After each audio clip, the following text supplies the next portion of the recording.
people are feeling anxious about the return to normality. We've had lots of calls for the Speakmans this morning. But before we get to the phone, there's been an exciting development with one of your treatments, hasn't there? Tell us about that. That's absolutely right. If you remember, in October, it was October 2018, we came in and talked about our VSDT therapy and how 2 scientific papers have been published in the Journal of Behaviour Therapy and Experimental Psychiatry.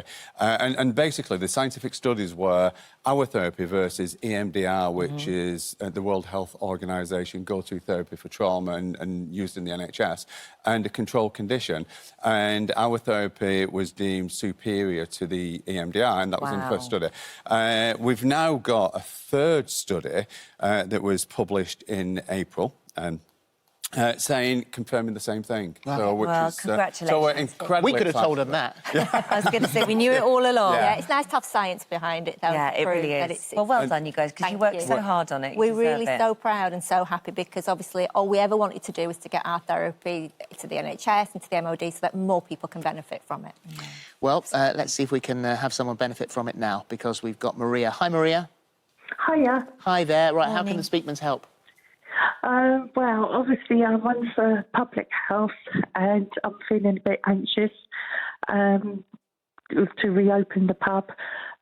Not so much of, like, obviously the COVID, because people have had their injections, but sort of dealing with the public. So you've owned that pub for 13 years.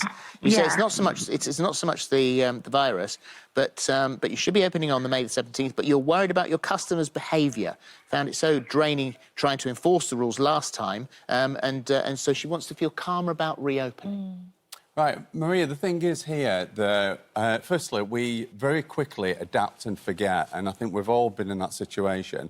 And what you're looking at now is the last time when you opened in lockdown and the difficulties that you faced back then, and you're losing sight of the 13 years that you had the pub beforehand.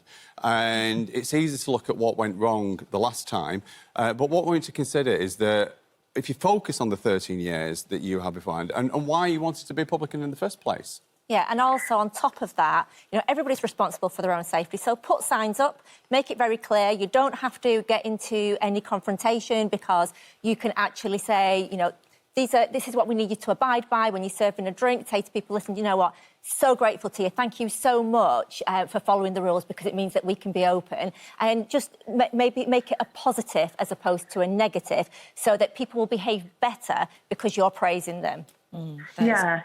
It's interesting, isn't it? Because when we were all locked down initially and it did our heads in, and then you get used to it of a fashion, and then you come out, and that's terrifying. Absolutely. You do get used to whatever it is. You adapt and get used to it. Well, that's a great thing. We adapt so quickly, and we lose sight of the things that we've achieved in our lives, and we just focus on the things that are going wrong. But as you say, Philip, you know, we had thousands of emails of people saying, I don't know how I'm going to cope with lockdown. I don't know how I'm going to manage this. And now it's the other way around. It's like, I don't know how I can cope coming out. But we will cope, and we always do. Because we always adapt. All right, good luck. I hope it's all right when you do reopen. Try and enjoy it as best you can. Thanks, you, Maria. Yeah, thank you. Thank you. We've got Sarah on the line now. Hi, Sarah. Hi. Hi. So you're feeling anxious about the school run. So just explain a bit more about it.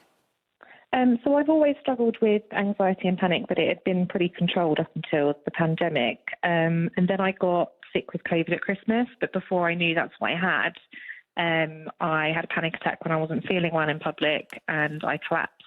And now I just have this constant fear of going out and doing things in public, anything sociable, doing the school runs in particular. Obviously, that's the first thing I've had to think about doing.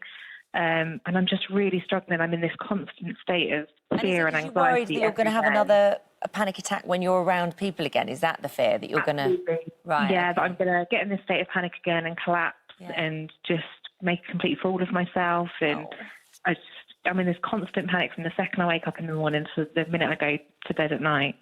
Okay, so Sarah, this is what we call transference. So basically, you've got unresolved issues from your past, unresolved issues that have happened, and as a consequence of that, when you've had your panic attack, what you've done is you've attributed that feeling of anxiety and your panic attack to the car and to going out. So, you know, when we trained and when we qualified and we did our psychotherapy and all, you know, we were always taught about manage symptoms, help to alleviate those symptoms. But it's very much, and what we work on is very much on, look, let's look at dealing with the cause. And I think this is what you maybe need to concentrate on. And I've got a great little analogy for you here, in that we like to think of anxiety kind of like this, you know, the game Jenga, in that, and you can see here, what actually happens is that something happens in your life, which is the base, and you have a trauma.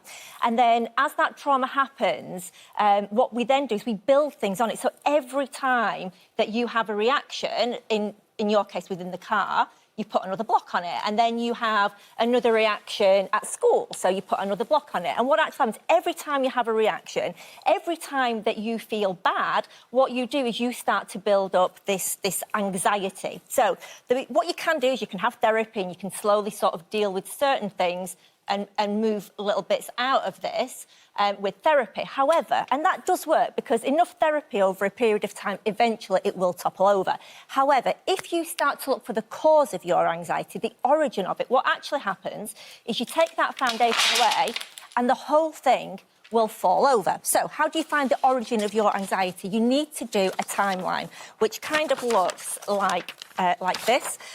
So this is a timeline where you start from birth to your age now, and you write down all the things that have happened in your life that have been negative, and you work through those systematically one by one, either yourself to look at it more positively or with a therapist. But this is a great tool. And what you're doing is you're changing your perspective. So in the short term, what I want you to realise is that your anxiety that you're feeling is not because of the car. Don't hold the car responsible. All it's ever done is carried you around. It's been a service provider. What you really need to do is start to look for the origins of those anxieties and start to work through them systematically, realising that this is just transference, and this is your block, your Jenga block. You've just added another block, being the car. Does that make sense? Yeah, no, it does. And when you're hearing that, do you think, can you sort of picture your own timeline? You don't have to discuss it now, obviously, but do you feel like there are parts that you can fill in on that timeline already? Yeah, I think there are definitely things that I could see out of where it's sort of originated from. So I think if I could work on that, that might help with being in social situations. Because I've got my dad's wedding next month, and at the moment I can't think of anything worse than going, so I'm like terrified.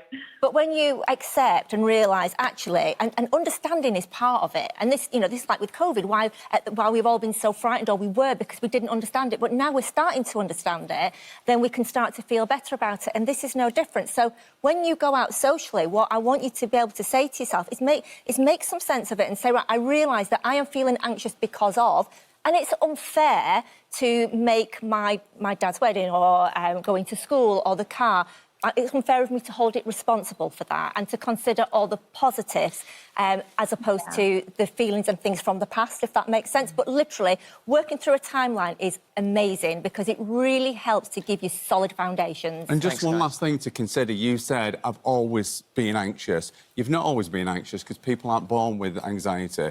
So just consider changing your terminology as well and saying that I've been anxious, but I'm working on it and I'm going to get through this. Very good. Thank you both. Thank you.